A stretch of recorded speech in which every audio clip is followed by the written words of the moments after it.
台中市的公费流感预防车开始咧做，早起伫潭子嘉护理活动中心，都将近100个长辈来遮注射。流感疫情即马是渐渐咧滚，如果再过就是高峰期，65岁以上甲高风险的族群，就赶紧去注射，提升保护力。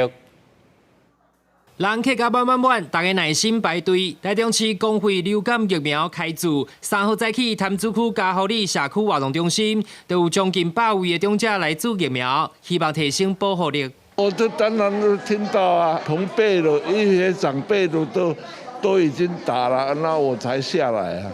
啊，都人啊讲爱做就来做，我袂想遐个人。啊，今仔日感觉讲人真多。嘿咩，讲人真多咩。 根据疾管署监测的资料，今年已经累积728例流感重症的个案，156个人死亡。台中市今年是有61例流感重症，9个人死亡，甲去年同期比较起来明显升温。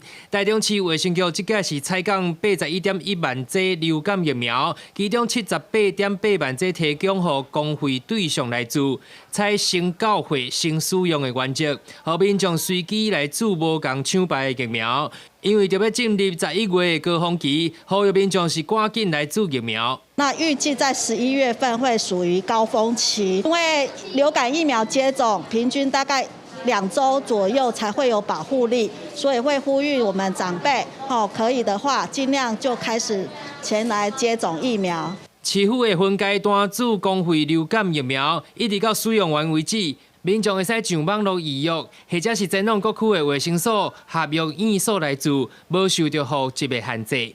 记者台中报道。